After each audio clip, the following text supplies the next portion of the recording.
السلام عليكم ورحمة الله وبركاته. ازيكم كل حبايبنا، عاملين ايه؟ يا رب دايما تكونوا بخير وفي سعادة وفي احسن حال. قبل ما نبدأ الفيديو كله يصلي على النبي. اللي فات ان احنا ان شاء الله هننضف معاكم كده جنينة البيت ان شاء الله. يعني هننضفها معاكم وهتشوفوا معايا كده كل حاجة لحظة بلحظة. طبعا دي كانت شجرة الفلفل، بس العيال يعني ربنا يبارك فيهم قطعوها خالص او شالوا الزرع اللي فيها خالص. هتطرح تاني يعني ان شاء الله، هوريها لكم تاني. ما شاء الله شجرة الجوافية ان شاء الله هنجمع معاكم الطرح ده ان شاء الله النهاردة وهتشوفوه معانا. دي شجرة الجوافية، هنشيل طبعا اللي طرح منها كده. تعالوا انا عايزة اوريكم هنا شكل اتنين كده عاجبني قوي. شايفين؟ بسم الله ما شاء الله. واحدة برضو فوق اهي، مش عارفة انتوا شايفينهم يعني معايا ولا ايه. وطبعا لسه اخضر قدامه كده اسبوع كده ولا حاجة. هنجمع، هنروي طبعا، هننضف الجنينة كده معاكم وهنروي ان شاء الله الزرع. ده ايه؟ ابو زياد يا جماعة بيقول لكم ان دي زرع فجل وجرجير كده، كان هو بودرة. ودي برضو دي ملوخية اهي، بس لسه طبعا صغيرة وما طلعتش. دي طبعا اللي كانت اتقصت، دي اللي كانت اتقصت اهي ما شاء الله. يعني بادئه ان هي تطلع تاني. هنجمع برضو معاكم النهارده ان شاء الله كده التين زي ما قلت لكم برضو. ما شاء الله اللهم بارك. ربنا يا رب يديمها علينا كده نعمه يا رب، ويحفظها يا رب من الزوال. وطبعا حبيبه قلبي اللي طلبت طريقه الزراعه في البلكونه، طبعا ان شاء الله ابو زياد هيقول لها ان شاء الله النهارده تزرع ازاي. ده طبعا شكل النعناع، بس هو كان نشف شويه. احنا في الصيف جميع الزراعه بتحس ان هي تبقى ضعيفه. ده شكل برضو اللي التين الشوكي ان شاء الله. دي زرعه ايه بقى؟ دي شجرة التنين. التنين؟ فاكهة التنين. دي فاكهه التنين اهي، بس لسه طبعا شبيهه كده بزرعه الصبار. ان شاء الله هننضف معاكم الجنينه كده زي ما قلت لكم، وهتشوفوا معايا كده الخطوات لحظه بلحظه ان شاء الله. شجرة التنين طالعة حقيقي. شجره ايه؟ التنين طالعة اهي. زرع هنا برضك واحدة اهي مدقومة اهي. دي شجره ايه؟ تنين. دي شجرة تنين برضو زي اللي انتوا شفتوها دي، بس طبعا لسه صغيرة برضو. دي نعناع، عايزة اقول لكم ان هو متهز كده، ريحته ما شاء الله يعني اللهم بارك. ريحته طلعت خالص مع انه ضعيف، بس ريحته طلعت. طبعا يا جماعة الزرع، الخضرة، الملوخية، النعناع، الخضار عامة بيبقى عايز مية كتير، بيبقى عايز روي يوميا، بالذات في الحر ده او في شهور الحر دي. ان شاء الله هنجمع معاكم شجرة التين دي وهتشوفوها ان شاء الله يعني معانا.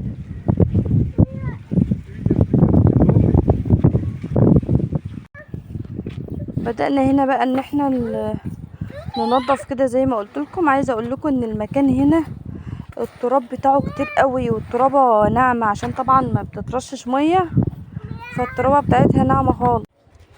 نبدأ ان احنا ننظف كده حوالين الملوخية زي ما انتوا شايفين كده. احنا هنا هنبدأ ان احنا نعمل احواض، هنعمل احواض للزرع يعني. هنزرع برضو كمان حاجة ان شاء الله معاكم دلوقتي. كملوا بس معايا الفيديو للاخر عشان تشوفوا ان شاء الله احنا هنعمل ايه وهنزرع ايه. انا هنا بقى عايزه اقول لحبيبه قلبي طبعا اللي طلبت مننا ازاي ان هي تزرع في البلكونه. طبعا هتجيبي جردل من البلاستيك او هتجيبي الحاجه اللي هي بتبقى جاهزه دي زي الجرادل كده، وهتبداي ان انت تحطي فيها شرب على رمله او ترابه من دي اللي انت شايفاها دي، على نسبه رمل. هتحطي مثلا بالتساوي كده، يعني مثلا جردل شرب وجردل رمل، وهتبداي ان انت تمليها ميه لعند طبعا ما تحسي ان التربه بتاعتك بقت طريه كده. وهتبداي ان انت طبعا تزرعيها اي نوع خضار انت عايزه تزرعيه، واهم حاجة في الزرع ان هو يكون شايف الشمس، يعني لازم الزرع بتاعك يبقى معرض للشمس. احنا هنا طبعا كنا بننظف معاكم زي ما انتوا شايفين كده. عايزه اقول لكم ان الجو النهارده هوا والقش عمال يطير في الجنينه يمين وشمال. هنبدا بقى كده ان احنا نعمل حوض كده للنعناع، عشان طبعا يبقى معزول عن الزرع شويه والميه تركن فيه شويه، لان طبعا النعناع بيحب الميه كتير. هنبدا بقى ان احنا نعمل الحوض زي ما قلت لكم كده. طبعا هيخلي منظر الحته اشيك واحسن كمان، وكمان الميه هتركن في المكان اكتر يعني. انا عايزه اقول لكم ان هنا عشان الشمس في المكان على طول، التربه بتجف على طول يعني من الميه او بتنشف من الميه. ده طبعا حوض نعناع تاني اهو شجرة خوخ. مع شجره الخوخ. طبعا قلت لكم ان الخوخ ده طبعا مش موسمه دلوقتي، عشان كده ما هوش طارح، وكمان الشجره لسه صغيره. دي طبعا زي ما قلت لكم ان انت ما يكون في ملوخيه او في خضره اللي هي فجل وجرجير وخضار عامه يعني، ما تشيليش الزرع من جدره. انا عايزاك ان انت تقصيه بمقص او تقصيه بحاجه، عشان طبعا كل ما هتقصيه كل ما الزرع هيزيد معاكي، هيرجع يعني يطلع تاني. فما تبقيش يعني تشيلي الزرعه من جدرها. دي طبعا الملوخيه اللي كانت اتقصت او اتشالت وانا مش موجوده. ده شفتوا ما شاء الله اللهم بارك يعني، عشان كانت مقصوصة طلعت على طول. ده طبعا الحوض التاني ده ملوخية لسه مزروعة. ده اللي كان مكانه الذرة يا جماعة. ده الحوض اللي كان في قلبه الذرة اللي صورته معاكم، وكان طارح يعني. بعد ما شلناه زرعناه كده ملوخية. تعالوا بقى اما اوريكم كده اجمل مفاجأة شفناها كده واحنا بننضف. نخلة صغيرة طالعة ما شاء الله، وريهم النخلة طالعة جنب النخلة الكبيرة. الكبيرة دي كانت طالعة زيها. الكبيرة دي برضه كنا زارعين. أخفيهم. دي شكل كده النخلة الكبيرة اهي. وواحدة تانية ايه؟ كانت طالعة برضو كده، احنا كنا زارعين ارجع يا بوح. نقاية وما شاء الله طلعت. ارجع يا بوح. دي التانية برضو اهي، طالعة كده مع عيدان ملوخية. دي شكل النخلة اهي، طالعة برضو كده برضو من النقايق. مفاجآت كتير والله يا جماعة النهاردة. دي ممكن تتنقل يا ابو زياد؟ طب ما ننقلها. بس مش دلوقتي، لما تكون عمر اللي هي اللي انت مصورها الاخرانيه ده، لما تكبر يعني شويه. اللي جنب الخوخه دي. ان شاء الله النخله اللي هناك دي استنى اوريها لكم، اروح لعندها كده اوريها لكم.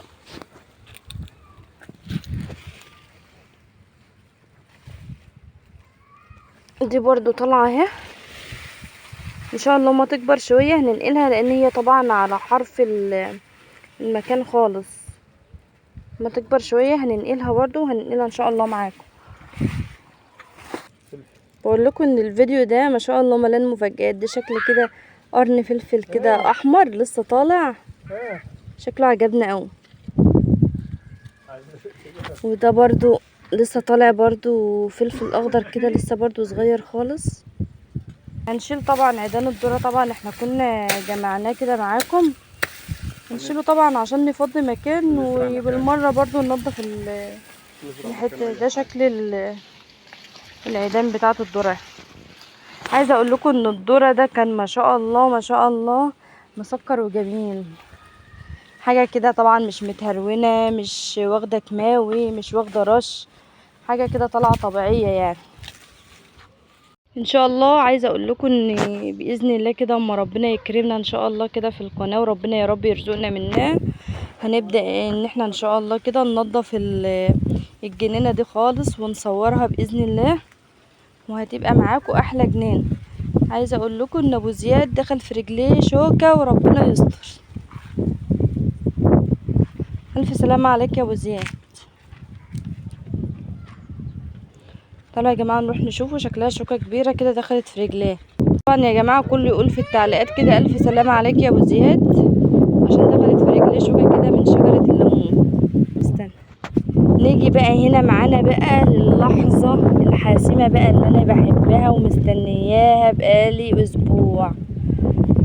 هنبدا ان احنا كده نقطف ايه التين معاكم. ده شكل التين اللي استوى. عايزه اقول لكم يا جماعه قطف الزرع او الفاكهه دي من الحاجات اللي انا بحبها قوي. شفتوا ما شاء الله اللهم بارك التين مستوي خالص.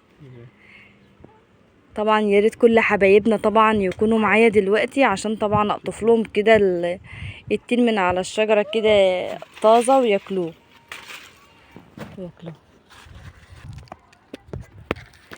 عايزه اقول لكم يا جماعه ان الفرع كان ابو زياد كده بينزلهولي، عشان طبعا هي طويله جدا وما كنتش بعرف ان انا اطلع لها يعني. شفتوا بسم الله ما شاء الله اللهم بارك حاجه كده يا جماعه اورجانيك.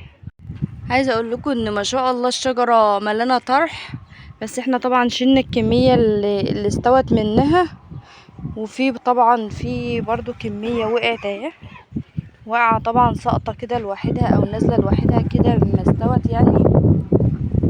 طبعا هي ملانه طرح خالص، بس احنا بنشيل اللي استوى بس، ممكن يوم او اتنين كده والباقي ده يكون استوى يعني. ان شاء الله برضو نجمعه معاكم. كملوا بس معايا الفيديو للاخر، ولو وصلتوا لعندي هنا كده من الفيديو لايك كده وشير، وشيروا الفيديو كده مع حبايبكم عشان طبعا قناتنا المتواضعة دي تكبر بيكم ان شاء الله. تعالوا هنا بقى نروح على شجرة الجوافي. احنا برضو هنشيل منها الجوافية اللي استوت. طبعا قطفت منها دي هحطه هنا كده بقى مع التين. عايزه اقول لكم برضو ان شجره الجوافه ما شاء الله برضو فيها طرح برضو كتير، بس طبعا في لسه اخضر برضو وفي لسه صغير. انا هنا شلت اللي استوى منها مع التين، كان بالشكل اللي انتوا شايفينه معايا ده. احنا هنا بقى كنا نضفنا كده الجنينه، طبعا تنظيف عشوائي كده. ان شاء الله في التنظيف العميق باذن الله هتبقوا معانا باذن الله لحظه بلحظه. بعد كده ما ابو زياد عمل الاحواض كده هنبدا ان احنا بقى نروي، عشان طبعا الزرع عايز ميه. هنبدا ان احنا طبعا نرويه معاكم وهتشوفوا معانا. ده شكل بقى الجوافيه والتين اللي احنا جمعناه. عايزه اقول لكم ان هي حاجه كده من غير سماد ومن غير اي هروانه يعني. نغسل كده بقى معاكم كده الجوافيه هندوقها بقى.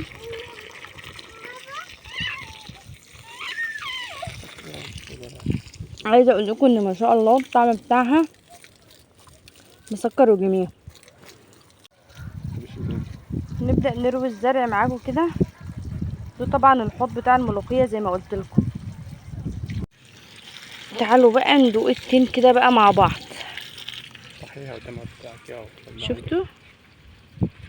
شفتوا ما شاء الله التين مستوي جميل.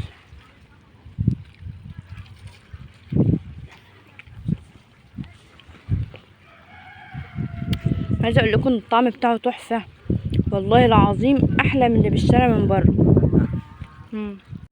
عايزه اقول لكم التين ما شاء الله من كتر ما هو سايح كده ومسكر الواحد مش قادر يمسك نفسه. دي طبعا دي شكل الكزبره. دي طبعا كزبره من عندي محل البذور. احنا بنروح كده نجيب منه البذور اللي احنا عايزينها، سواء كزبره او فجل وجرجير ملوخيه، اي حاجه احنا عايزين نزرعها بنروح نجيبها من عند بتاع البذور. ده طبعا الشكل بتاعه اهو، هجيبها برضو معاكم ان شاء الله واحنا بنزرعها، عشان طبعا حبيبه قلبي اللي كانت عايزه تزرع في البلكونه نفس زراعه الارض هي زراعه البلكونه بالظبط. بس هتفرق في ايه؟ هتفرق ان احنا هنا في تربه او في مساحه احنا زارعين فيها، وطبعا عندك هتزرعي بس في جرادل او في حاجة يعني، عشان طبعا هيبقى في البلكونة. الشارع من عندك، الصخر بالشارع منين؟ هوريكم بقى هنا كده شكل الكزبرة دي يا جماعة. كزبرة ناشفة من عند بتاع البذور. هنبدأ ان احنا دلوقتي نزرعها بالشكل اللي انتوا شايفينه معانا ده. هو حبيتين 3 كده ويبقوا متفرقين عن بعض، عشان طبعا هي ما شاء الله لما بتكبر يعني وبتخضر بتاخد طبعا مساحة كبيرة. اي زرع بتزرعيه سيبي ما بينه وما بين التاني مساحة. ده شكلها طبعا وهي بتزرع، تفحري كده حاجة بسيطة وبتنزلي كده بوحدتين او 3 من الكزبرة بتاعتها. طبعا كفايه انت هتقعدي بس ورا كده. احنا هنا طبعا كان شكل النعناع وهو بيتروى. احنا بنروي يا جماعة بخرطوم، مفيش مكنة ري. عايزه اقول لكم ان سبحان الله يعني اما الحاجه بتتروى او الزرع بيتروى تحس كده ان هو فعلا زي البني ادم حاسس بانتعاش. يعني فعلا يا جماعه الزرع ده روح زي البني ادم بالظبط. احنا هنا طبعا كنا لسه بنروي، وده طبعا الملوخيه اهي طبعا سايبين فيها الخرطوم بالشكل اللي انتوا شايفينه معانا ده. هنبدا بقى ان احنا نخلص بقيه الجنينه روي كده. حبايب قلبي بقى لو وصلنا لعند هنا من الفيديو لايك وشير، وطبعا قولوا لي رايكم الجميل طبعا في التعليقات. ولو عجبكم الفيديو ده طبعا وعايزين نعمل لكم سلسله فيديوهات منه قولوا لي طبعا رايكم في التعليقات. والسلام عليكم ورحمه الله وبركاته.